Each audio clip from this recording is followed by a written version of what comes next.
গত 4 দিন আগে আমি কিন্তু ফ্লিপকার্ট থেকে একটা ট্যাব অর্ডার করেছিলাম, যেটা হচ্ছে Lenovo P11 ট্যাব। এটা কিন্তু এখন যথেষ্ট অফার প্রাইসে মানে সস্তায় পাওয়া যাচ্ছে। আর ট্যাবটা কিন্তু কনফিগারেশন যেটা আছে কিন্তু দারুণ আছে, মানে ফুল এইচডি ডিসপ্লে আছে, তার সাথে 120 হার্টসের ডিসপ্লেও রয়েছে, আর 11.5 ইঞ্চের ডিসপ্লে এটা।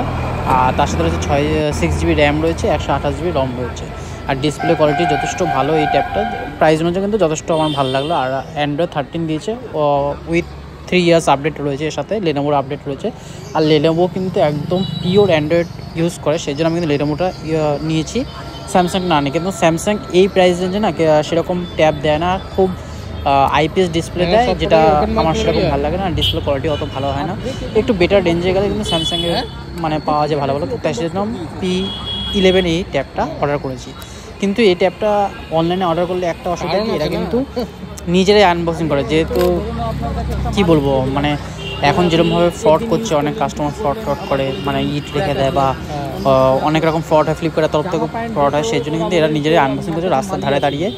আমার কারণ কি, এভাবে কিন্তু ট্যাবটা পুড়ে গেলে ভেঙেও যেতে পারে বা স্ক্র্যাচও লাগতে পারে, অনেক কিছু হতে পারে। কিন্তু এরা আমাকে যেটা বলছে, যদি এখন এরা আনবক্সিং করার পরে যদি দেখে কোনো স্ক্র্যাচ হয়েছে, তাও কিন্তু রিটার্ন নিয়ে যাবে। রিটার্ন নিয়ে কিন্তু তোমাদেরকে নতুন একটা ট্যাব কিন্তু এরা দিয়ে যাবে। এই ট্যাবটার মানে যথেষ্ট ভালো, কিন্তু ফ্লিপকার্টের এই সার্ভিসটা আমার কিন্তু কত একটা ভালো লাগলো না। যেহেতু অনেকেই এরকম ফ্রড করে, সেই জন্য হয়তো ফ্লিপকার্ট এখন সচেতন হয়ে গেছে। তা দাদা এখন রাস্তার ধারে দাঁড়িয়ে কিন্তু এটা কিন্তু আনবক্সিং করছে। এটা কিন্তু আমার অনেক দিন ধরে ইচ্ছা ছিল একটা ট্যাব নেব, কারণ কি ভিডিও এডিটিং করতে একটু সুবিধা হয়, নাহলে কিন্তু কম্পিউটারে সবসময় বসা করে করা হয় না, ল্যাপটপে করা হয় না। সেই জন্য কিন্তু আমি ট্যাবটা নিয়েছি, যাতে ইজি টু ক্যারি হয়, আর যেখানে কোথাও ঘুরতে গেলে এটা কিন্তু নিয়ে আরামসে কাজ করা যাবে। তো দেখো ট্যাবটা দেখো, কিন্তু ট্যাবটা কিন্তু যথেষ্ট বড়ো সাইজ আছে। এটা কিন্তু সিনেমা দেখার জন্য কিন্তু বেস্ট। ইউটিউবে কোনো ভিডিও বলো, ফেসবুক বলো, বা কোনো নেটফ্লিক্সে মুভি বলো, ওয়েব সিরিজ বলো, কোনো কিছু দেখার জন্য কিন্তু এটা কিন্তু বেস্ট। মানে এর ডিসপ্লে কোয়ালিটিও খুব সুন্দর, কিন্তু এলসিডি ডিসপ্লে, সেই জন্য একটু তোমাদের অসুবিধা হতে পারে। কিন্তু যে প্রাইস রেঞ্জে দিচ্ছে সেটা কিন্তু যথেষ্ট বেটার, মানে 18,000 টাকা প্রাইস রেঞ্জে কিন্তু এটা দারুণ একটা ট্যাব আছে।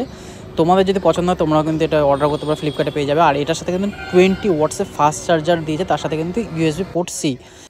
ট্যাবটা আমি জাস্ট বাড়ি এসে অন করেছি আর ওয়াইফাইয়ের সাথে কানেক্ট করেছি, সাথে সাথে কিন্তু নতুন ভার্সনটা কিন্তু আপডেট নিয়ে নিয়েছে। দেখো এখানে কিন্তু আপডেট চলছে এখন। আপডেটের মধ্যে কী কী ফিচার্স কিন্তু নতুন নতুন দিচ্ছে সেখানে এখানে লেখা রয়েছে। এর মধ্যে ক্যামেরা ফিচার্স দিচ্ছে, ডিসপ্লে ফিচার্স আরও ইম্প্রুভমেন্ট হচ্ছে, বাগ ফিক্সেস হচ্ছে, আর অনেক কিছু আরও আপডেট দিয়েছে। তার সাথে কিন্তু অ্যান্ড্রয়েড 13ও আপডেট হচ্ছে একসাথে পরপর, মানে অনেক কটাই আপডেট আসছে। এটা 2 নম্বর আপডেট চলছে। আর খুবই স্মুথ, খুবই বাটারি স্মুথ, 120 হার্টসের ডিসপ্লে, তো সেই জন্য খুবই স্মুথ কাজ করছে। আর কোনো ব্লোটিং নেই, কোনো ফ্রি অ্যাপসও নেই এর মধ্যে।